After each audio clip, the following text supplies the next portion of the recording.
Good morning friends, welcome to short hand helpline. Short hand helpline में आप सभी का स्वागत है। तो चलिए स्टार्ट करते हैं आज का डिक्टेशन, जो कि होगा 80 और 100 शब्द प्रति मिनट एज यूजुअल। लेकिन हमने इसके प्लेस को रिप्लेस किया है, अर्थात पहले जनसत्ता को रखा है, उसके बाद जागरण को। क्योंकि क्या हुआ है, पहले जनसत्ता 420 या 430 शब्द की आती थी और अभी 459 या 60 या 50 शब्द की आती है। और जनसत्ता को कम करके पहले 500 शब्द की जनसत्ता आती थी और अब उन्होंने 400, 430, 420 या 419 कर दिया है। तो इसलिए हम कम शब्दों को पहले रखेंगे और बात ज़्यादा शब्दों को बाद में। ओके, तो चलिए स्टार्ट करते हैं। सबसे पहले डिक्टेशन। और हाँ, आउटलाइंस एंड आउटलाइंस की PDF आपको दोनों मिल जाती है टेलीग्राम चैनल पर। और अगर आपने टेलीग्राम हमारा नहीं ज्वाइन किया है, या फ्री ऑफ कॉस्ट है, सबके लिए है, वहाँ पे आपको आउटलाइंस और इसकी PDF भी मिल जाती है। तो आप हमें कमेंट कर सकते हैं ताकि हम लिंक प्रोवाइड करा सके रिप्लाई के माध्यम से। तो चैनल को जब सब्सक्राइब कर लीजिए और बगल में जो बेल आइकन है उसे दबाना ना भूलें। 80 शब्द प्रति मिनट डिक्टेशन स्टार्ट होगा 3 सेकेंड बाद। स्टार्ट। फुटबॉल महाकुंभ शुरू होने जा रहा है, मगर आयोजन स्थल और उसके आयोजकों को लेकर विवाद दिनों दिन बढ़ते जा रहे हैं।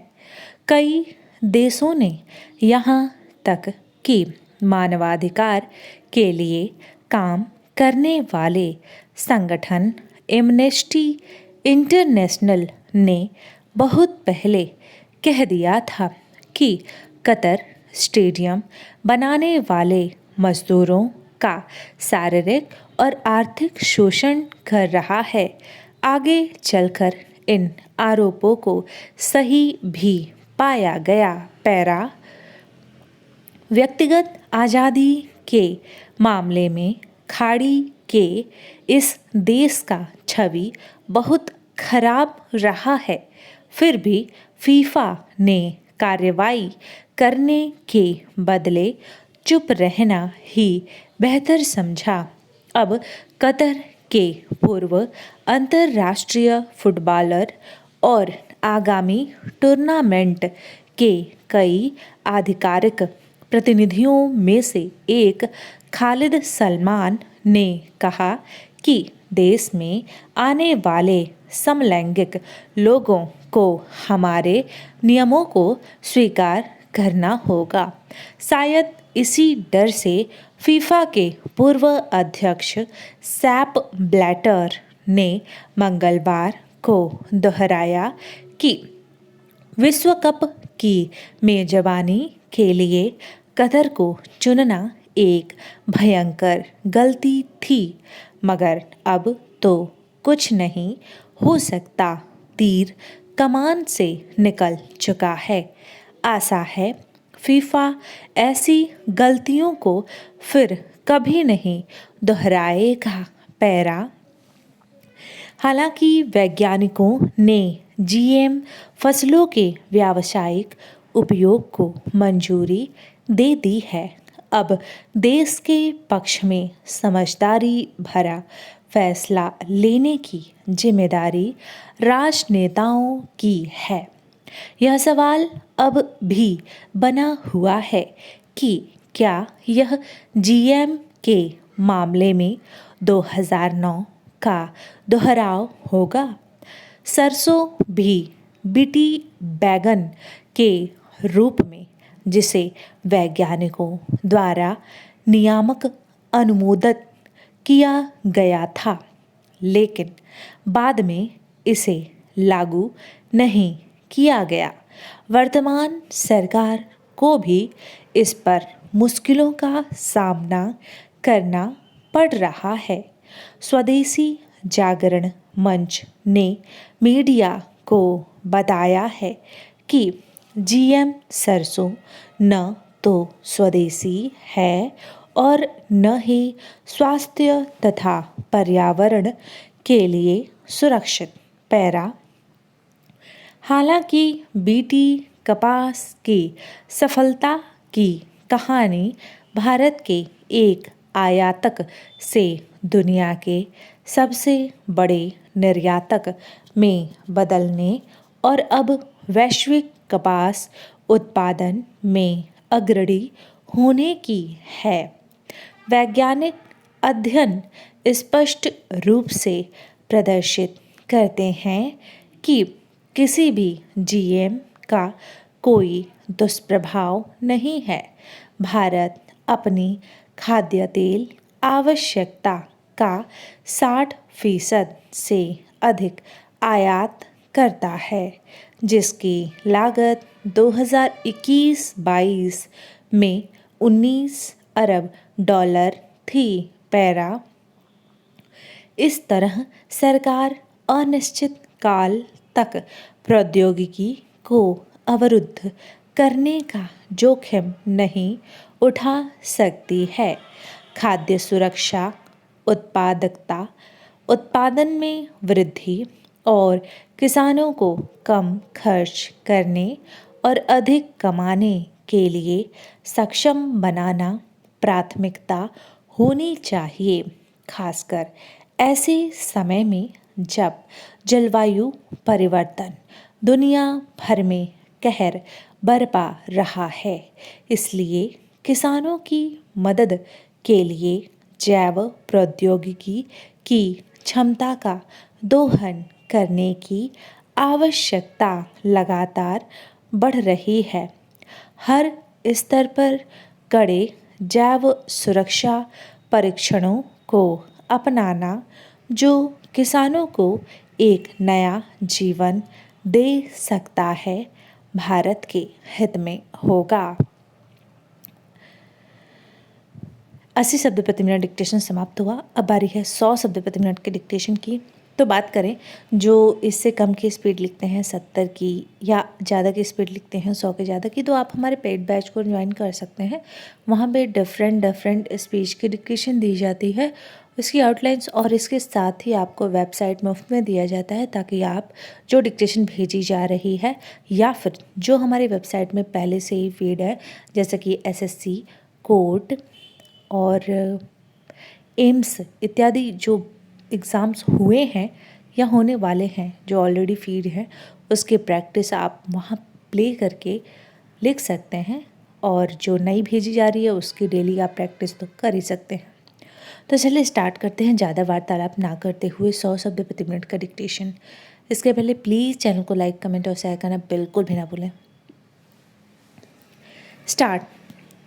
उम्र कैद की सज़ा काट रहे राजीव गांधी हत्याकांड के दोषियों को समय से पहले रिहा करने का सुप्रीम कोर्ट का निर्णय बेहद आघातकारी है। यह फैसला जघन्य हत्याकांड के दोषियों और उनके समर्थकों के साथ क्षेत्रवाद की सस्ती राजनीति करने वालों का दुस्साहस बढ़ाने वाला है। इस फैसले की व्यापक आलोचना हो रही है, तो इसीलिए कि यह इसी लायक है। राजीव गांधी केवल कांग्रेस के नेता ही नहीं, देश के पूर्व प्रधानमंत्री भी थे। तथ्य यह भी है कि उनके साथ 14 अन्य लोग भी मारे गए थे। मद्रास हाईकोर्ट के फैसले एवं केंद्र सरकार की राय के विरुद्ध जाकर सुप्रीम कोर्ट ने एक खराब उदाहरण पेश किया है। इससे एक गलत परंपरा स्थापित होने की आशंका है।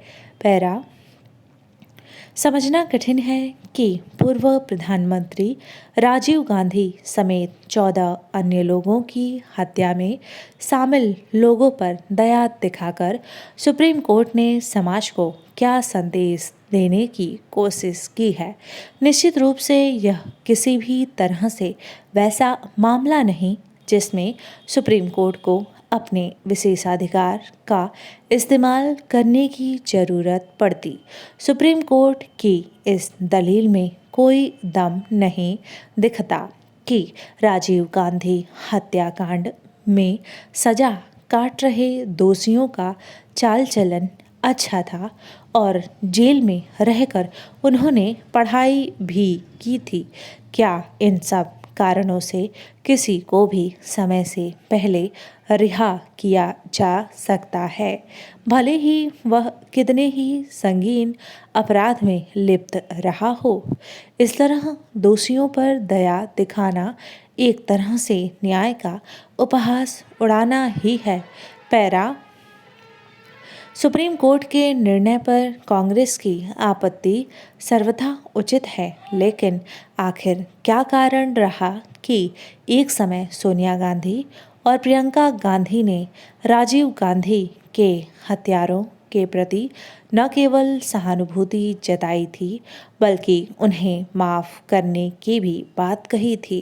प्रियंका गांधी तो एक दोषी से जाकर जेल में भी मिली थीं।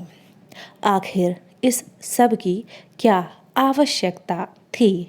प्रश्न यह भी है कि कांग्रेस तमिलनाडु में अपने सहयोगी दल द्रमुक को इसके लिए क्यों राजी नहीं कर पाई कि वह राजीव गांधी हत्याकांड के दोषियों की रिहाई की पैरवी करने से बाज आए।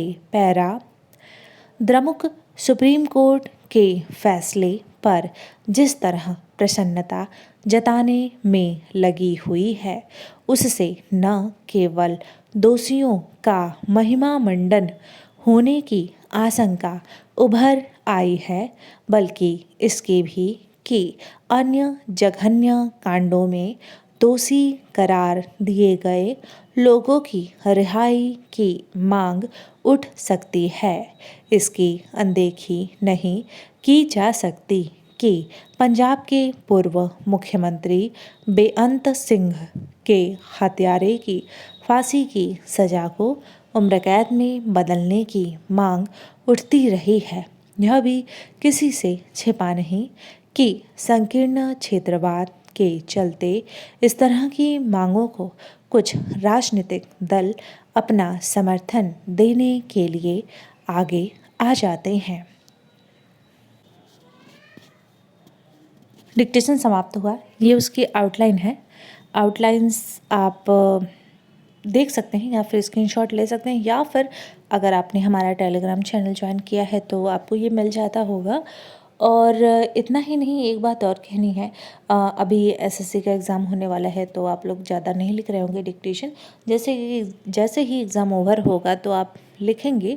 लेकिन एक बात और है, जैसे Madhya Pradesh high court, Chhattisgarh high court या फिर यूपीएसआई इत्यादि की जो परीक्षाएं होती हैं, रिटेन के बाद से आप तैयारी नहीं करते हैं, लास्ट टाइम जब 1 महीने रह जाता है, 2 महीने रह जाता है एग्ज़ाम के, तो आप कहते हैं कि हमें ये भी चाहिए वो भी चाहिए, तो ऐसा पॉसिबल नहीं हो पाता। तो आप हमारे बैच पहले ही ज्वाइन कर लीजिए ताकि बाकी के बच्चों के साथ आप कंपीट कर सकें। तो मिलते हैं नेक्स्ट वीडियो में। टिल देन अपना ख्याल रखिए और हाँ, प्लीज़ चैनल को सब्सक्राइब कर लीजिए और बेल आइकन को दबाना बिल्कुल भी ना भूलें।